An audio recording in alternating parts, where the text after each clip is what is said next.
Hello friends, हालांकि ये video आने में थोड़ा लेट हो चुका है, फिर भी मैं ये इतना इंश्योर कर दूंगा कि ये वीडियो 5 से 10 मिनट का जो भी वीडियो होगा वो आपके लिए हेल्पफुल होगा।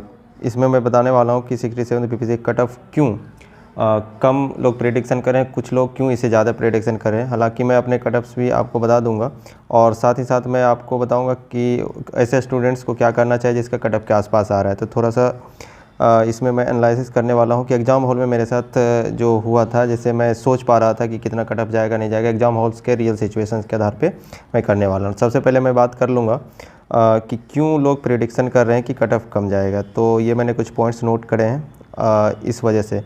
तो पहला देखिए, पहला पॉइंट्स की जब आप बात करेंगे तो पहला पॉइंट्स आपको देखने को मिलेगा कि एक्सेप्ट 66 जो 66 के एग्ज़ाम्स पे उसी में कितने कट ऑफ्स के थे 108। जब भी मैं कट ऑफ की बात कर रहा हूँ मैं यूआर की बात कर रहा हूँ, उसके अकॉर्डिंग अपना चेंज हो जाएगा, जैसे अदर कैटेगरीज और फीमेल्स में।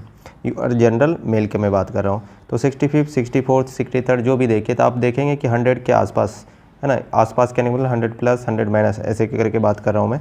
तो 100 से कम ही बहुत केस में रहे हैं, हालांकि कुछ एग्ज़ाम्स में 100 से थोड़े से ज़्यादा गए हैं। तो इस बेसिस पे सब जो पिछले ट्रेंड को एनालिसिस करके यही लगता है कि इसका भी कट ऑफ जो 67 का कट ऑफ होगा वो 100 के आसपास रहने वाला है। और 66 में कुछ ऐसी बातें हुई थी जो सबको पता है, इस वजह से 108 गया है, ऐसा सबका मानना है। और दूसरा पॉइंट है कि ये बोला जा रहा है कि फेयर एग्ज़ाम हुआ है और सब लोग जो एग्ज़ाम दिए हैं वो भी एक्सपीरियंस किए होंगे कि ये एग्ज़ाम ज़रूर ही फेयर हुआ है, तो उस बेसिस पे कट ऑफ कम रखने की संभावना है, ऐसा बताया जा रहा है। तीसरा पॉइंट्स है नंबर ऑफ़ कैंडिडेट्स अपीयर्स। तो ये भी बताया जा रहा है जो हुआ है कि कैंडिडेट्स भी एक्चुअली फॉर्म तो गिरे हैं 6 लाख के अराउंड, बट कैंडिडेट अपीयर बहुत कम हुए और उसमें से भी कुछ लोग यूपीपीसीएस के मेंस में थे, यूपीएससी का मेंस कुछ दिन पहले उसमें हुआ था, इस वजह से बहुत लोग अपीयर कम हुए हैं।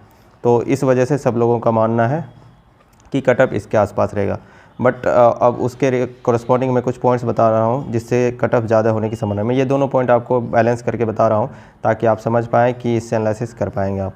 एग्ज़ाम्स हॉल का सिचुएशन क्या था जब आप एग्ज़ाम हॉल में होंगे, जो भी दिए होंगे जैसे मैंने दिया था, तो अराउंड 90 to 95 क्वेश्चंस जो थे फर्स्ट बार में जब आप देख रहे होंगे, फर्स्ट टाइम जब आप क्वेश्चंस बना रहे होंगे 150 जैसे 1 से लेकर स्टार्ट किए होंगे, तो approx 90 to 95 questions average students का बना था, क्योंकि क्वेश्चंस वन लाइनर थे, है ना। उसमें से इतने क्वेश्चंस बन गए थे। तो 90-95 क्वेश्चंस बनना पहले थ्रू में ये बताता है कि कट ऑफ कहीं ना कहीं 100 पार जाएगा, क्योंकि जो बाकी बचे क्वेश्चंस है उसमें कुछ गैस करना था, कुछ कैलकुलेटिव गैस करना था, है ना, इस तरह से आपको करना था। तो उसके बाद क्या क्या दूसरा पॉइंट क्या है क्यों कट ऑफ ज़्यादा जाएगा, ये सेकंड टाइम एग्ज़ाम था। इसे जैसे पता था आपको कि पहला जो एग्ज़ाम हुआ था वो कैंसिल हो गया था, तो फर्स्ट एग्ज़ाम कैंसिल होने की वजह से जो बच्चे कम रह गए होंगे या जिसमें मेहनत में थोड़ी कमी रह गई, उसने अपना सुधार किया और अच्छे मार्क्स लाए होंगे। और दूसरा है कि यहाँ पे जो भी कैंडिडेट अपीयर हुए स्पेशली बीपीएससी के, क्योंकि मैंने पिछले पॉइंट में बताया था कि यूपीपीसीएस और यूपीएससी के कुछ कैंडिडेट अपीयर नहीं हुए। तो जो लोग स्पेशली 2 साल से बीपीएससी की तैयारी कर रहे हैं, 2 साल क्यों मैं बोल रहा हूँ, क्योंकि दिसंबर 2020 में एग्ज़ाम्स हुआ था 66 पीटी प्री का, है ना। तो इस वजह से जब हम बात कर रहे हैं तो इसमें 2 साल से लोग लगे हुए हैं, तैयारी डेट बढ़ रही है, डेट बढ़ रही है, डेट बढ़ रही है। तो हर बार जब डेट आती है तो बच्चे और मेहनत करके पढ़ाई करते हैं, तो इतनी बार मेहनत से पढ़े हैं तो ज़रूर है कि कट ऑफ जाने की संभावना ज़्यादा है।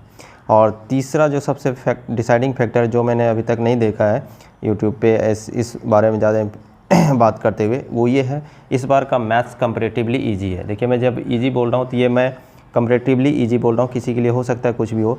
तो 66, 65 सब में जब भी क्वेश्चंस आते हैं तो अभी तक जो भी हुए थे उसमें से आप देखिए कि जो कि नॉन मैथमेटिक्स बैकग्राउंड के हैं, जैसे इंजीनियरिंग बैकग्राउंड के नहीं हैं या मैथमेटिक्स जो बहुत दिनों से नहीं पढ़े हैं, तो उनका एवरेज जो था वो था 4 to 5 क्वेश्चंस एवरेज रहता था। ये नहीं मैं बोल रहा कि सब बोल रहे हैं, एवरेज का मतलब था कोई 9 बनाए, कोई 10 बनाए, कोई 1 बनाए, कोई 2 बनाए, इस तरह से 4 to 5 मार्क्स एवरेज रहते थे। लेकिन इस बार के कंपैरेटिवली 67th जो था उसमें 8 to 9 मार्क्स एवरेज हैं, क्योंकि ईजी क्वेश्चन था। 1-2 क्वेश्चन जो थे उसमें भी कैलकुलेटिव गैस करके आराम से क्वेश्चंस बनाया जा सकता था। तो यहाँ से देखिए 4 से 5 मार्क्स जो हैं ये एवरेज कट ऑफ को ऊपर लेके जा सकता है।